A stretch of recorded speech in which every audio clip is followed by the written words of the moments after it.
एक समय की बात है। एक छोटे से गांव में गुरु अत्रि नामक एक प्रसिद्ध विद्वान रहते थे। उनके ज्ञान और शिक्षाओं के लिए दूर दूर से लोग उनके पास आते थे। अत्रि सिर्फ एक शिक्षक नहीं थे, बल्कि उन्हें जीवन के हर पहलू में गहरी समझ थी। उनका मुख्य उद्देश्य था कि वे अपने शिष्यों को न केवल विद्या बल्कि जीवन की सच्ची समझ भी प्रदान करें। गांव के ही पास एक और गांव था, जहां एक गरीब किसान का बेटा सुदर्शन रहता था। सुदर्शन बचपन से ही जिज्ञासु और ज्ञान का प्यासा था।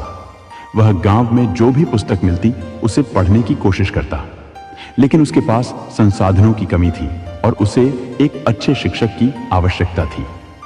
एक दिन उसने गुरु अत्रि के बारे में सुना और निश्चय किया कि वह उनसे शिक्षा प्राप्त करेगा। सुदर्शन अपने माता पिता से आशीर्वाद लेकर गुरु अत्रि के आश्रम की ओर चला गया।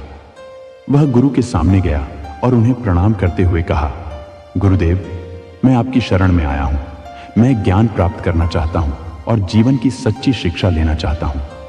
कृपया मुझे अपना शिष्य बनाएं। गुरु अत्रि ने उसकी आंखों में सच्ची जिज्ञासा और समर्पण देखा। उन्होंने सुदर्शन से कहा, पुत्र, ज्ञान प्राप्त करने की राह कठिन है। इसके लिए धैर्य, समर्पण और कड़ी मेहनत की आवश्यकता होती है। क्या तुम इसके लिए तैयार हो? सुदर्शन ने निडरता से कहा, गुरुदेव, मैं हर कठिनाई का सामना करने के लिए तैयार हूं। गुरु अत्रि ने उसे अपना शिष्य बना लिया। सुदर्शन आश्रम में रहकर गुरु के साथ जीवन बिताने लगा। आश्रम में अन्य शिष्य भी थे, लेकिन सुदर्शन का समर्पण और मेहनत अद्वितीय थी। वह हर दिन सूर्योदय से पहले उठता, योग और ध्यान करता और फिर गुरु से वेद, उपनिषद और अन्य शास्त्रों की शिक्षा ग्रहण करता।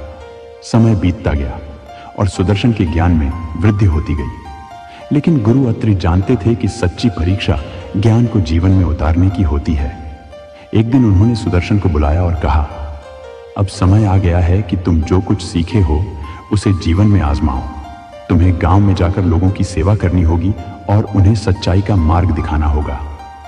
सुदर्शन ने गुरु के आदेश का पालन किया और गांव वापस चला गया। गांव में आकर उसने लोगों को शिक्षा देने का कार्य शुरू किया। वह बच्चों को पढ़ाने लगा, किसानों को नई तकनीकों के बारे में बताने लगा और गांव के बुजुर्गों से जीवन के अनुभव साझा करने लगा।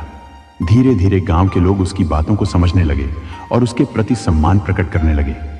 लेकिन सुदर्शन के लिए सबसे बड़ी चुनौती तब आई जब एक महामारी ने गांव को घेर लिया। लोग डर और अज्ञानता के कारण एक दूसरे से दूरी बनाने लगे और कोई मदद के लिए आगे नहीं आ रहा था। सुदर्शन ने गांव के लोगों को एकत्र किया और उन्हें समझाया कि डर से नहीं, बल्कि ज्ञान और सावधानी से इस स्थिति का सामना किया जा सकता है।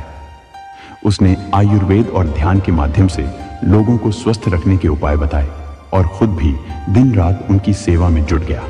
धीरे धीरे महामारी का असर कम हुआ और गांव फिर से स्वस्थ हो गया। लोगों ने सुदर्शन की सेवा और ज्ञान की सराहना की, लेकिन सुदर्शन ने अपनी सफलता का श्रेय गुरु अत्रि को दिया।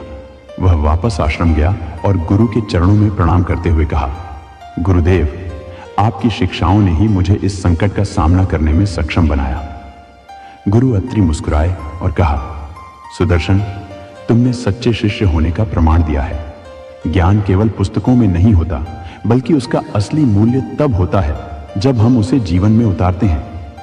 इसके बाद सुदर्शन ने गुरु के साथ और कई वर्षों तक शिक्षा ग्रहण की और फिर एक महान शिक्षक बनकर कई और शिष्यों को जीवन का मार्गदर्शन देने लगा। यह कहानी सिखाती है कि सच्चे ज्ञान की राह पर धैर्य, समर्पण और सेवा भाव का होना अत्यंत आवश्यक है। ज्ञान वही सच्चा है जो जीवन के हर क्षण में काम आए। मित्रों, हमारी कहानी आपको पसंद आई ही तो हमारी चैनल को लाइक, शेयर और चैनल को सब्सक्राइब जरूर करना। Thank you.